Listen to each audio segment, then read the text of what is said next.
Hi అండి, నమస్తే. Welcome to రెడ్ విదేశు. మాఘపురాణము 8వ అధ్యాయము. దత్తాత్రేయుడు బ్రహ్మ విష్ణు మహేశ్వరుల యొక్క అంశము నుండి జన్మించినాడు. అతడు కూడా లోక కళ్యాణము కొరకు ఘనకార్యములు చేసినాడు. త్రిమూర్తులు దత్తాత్రేయుని రూపమున జన్మించియున్నారు.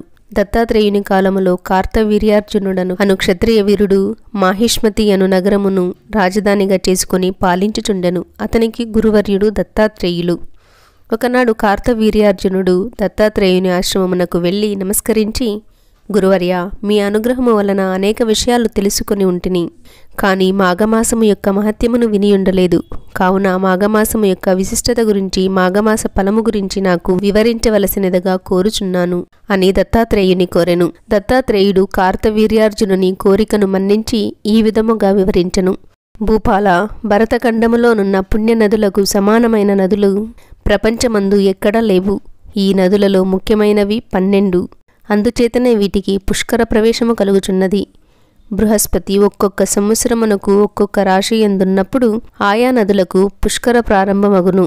కనుక అటువంటి నదుల ఎందు స్నానము చేసి దాన ధర్మములు ఆచరించిన యెడల దాని వలన కలుగు ఫలము వర్ణించుటకు నాకు కూడా సాధ్యము కాదు. అందున మాఘమాసమందు నదిలో స్నానము చేసిన గొప్ప ఫలితము కలుగుటయే కాక జన్మరాహిత్యము కూడా కలుగును. కనుక ఏ మానవుడైనను మాఘమాసములో నదీ స్నానము తప్పకుండా చేయవలెను. మాఘమాసములో సూర్యుడు మకర రాశి ఎందుండగా మాఘమాస స్నానము చేసి ఒక సద్బ్రాహ్మణునకు దానధర్మములు చేసినచో పంచమహాపాతకములు చేసిన వాడైనను ముక్తి నొందగలడు అని దత్తాత్రేయుడు కార్తవీర్యార్జునునకు ఇంకను ఈ విధముగా చెప్పెను. పూర్వకాలమున గంగానదీ తీరము ఉత్తర భాగమున భాగ్యపురమను పట్టణము కలదు. అందు నివసించు జనులు కుబేరుల వలె ఉన్నారు. ఆ నగరములో హేరంబుడను వైశ్యుడు కలడు. అతడు గొప్ప ధనవంతుడు. బంగారు నగలు నాణెములు రాసుల కొలదీ ఉన్నవాడు. కొంతకాలమునకు హేరంబుడు చనిపోయెను. తండ్రి చనిపోగానే అతని కుమారులిద్దరూ తండ్రి ఆస్తిని భాగములు చేసి పంచుకొని ఇష్టమొచ్చినట్టులా పాడు చేసిచుండిరి. ఇద్దరు చెరొక ఉంపుడుగత్తెను చెరతీసి కులభ్రష్టులైరి. ఒకనాడు పెద్ద కుమారుడు దైవవశమున అడవిలో పెద్ద పులి నోటబడి చనిపోయినాడు. చిన్న కుమారుడు వేశ్యతో ఉద్యానవనములో విహరించుచూ ఉండగా కర్మవశాత్తు త్రాచుపాము కరుచుటచే నోట వెంట నురగులు కక్కుతూ చనిపోయాడు. ఈ విధముగా హేరంబుని కుమారులిద్దరూ చనిపోయినారు. యమదూతలు వచ్చి వారిద్దరిని యమలోకమునకు తీసుకొని పోయిరి. చిత్రగుప్తుడు వారి జాబితాలను చూసి పెద్దవానిని నరకములో పడవేయమన్నాడు. రెండవ వానిని స్వర్గమునకు పంపించమన్నాడు. అప్పుడు చిన్నవాడు చిత్రగుప్తునితో ఇలా అడిగాడు, అయ్యా, మేమిద్దరము ఒకే తండ్రి బిడ్డలము. ఇద్దరము ఒక విధముగానే పాపములు చేసి ఉన్నాము.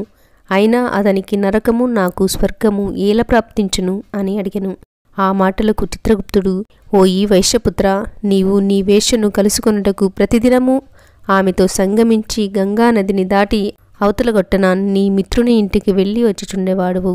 అటులనే మాఘమాసమున కూడా నదిని దాటుచూ ఉండగా కెరటాల జల్లులు నీ శిరస్సుపై పడినవి.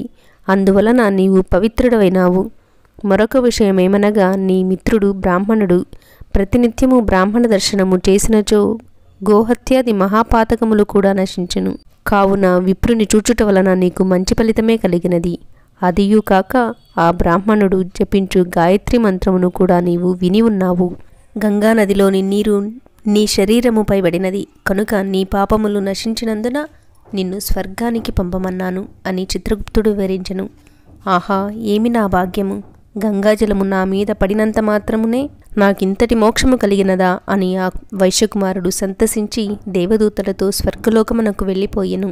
ఈ వీడియో ఎలా అనిపించింది? నచ్చితే లైక్ చేసి కామెంట్ చేయండి. మరికొంతమందికి షేర్ చేసి సబ్స్క్రైబ్ చేసుకోండి. థ్యాంక్ యూ ఫర్ వాచింగ్ అండి. సర్వం ఉమామహేశ్వర పాదార్పణం.